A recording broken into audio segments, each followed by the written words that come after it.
കൃപാസന മാതാവിൻ്റെ പാർട്ടായിട്ട് കുവൈറ്റിലെ എല്ലാ ഫ്രൈഡേയും അഖണ്ഡ ജപമാല നടത്തുന്നുണ്ട്.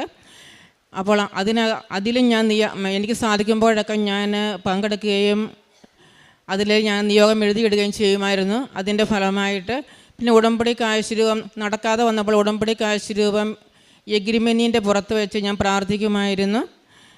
അങ്ങനെ കഴിഞ്ഞ് ഞാൻ എഴുതി വെച്ചതുപോലെ തന്നെ ഇതുപോലെ ഞാൻ എഴുതി വെച്ചു, മാർച്ച് 31 മുൻപ് അതിൻ്റെ വിൽപ്പന നടക്കണം.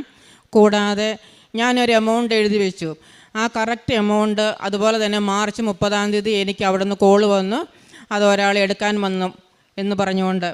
അങ്ങനെ ശരിക്കും പറഞ്ഞാൽ എനിക്ക് ലീവ് പോലും കൂടെ കിട്ടേണ്ടതല്ല. കാരണം ഞാൻ ഓൾറെഡി ഒരു ലീവ് എടുത്തിട്ട് ജോയിൻ ചെയ്തിട്ട് 2 ദിവസമേ ആയിട്ടുണ്ടായിരുന്നുള്ളൂ. ഈ കാര്യം ഞാൻ ഇൻചാർജിനോട് പറഞ്ഞപ്പം എന്നോട് പോയിക്കോളാൻ പറഞ്ഞു. അതുകൂടാതെ ആ സമയത്ത് അവിടെ വലിയ ശക്തമായ ഇടിയും കാറ്റും മഴയും ഒക്കെ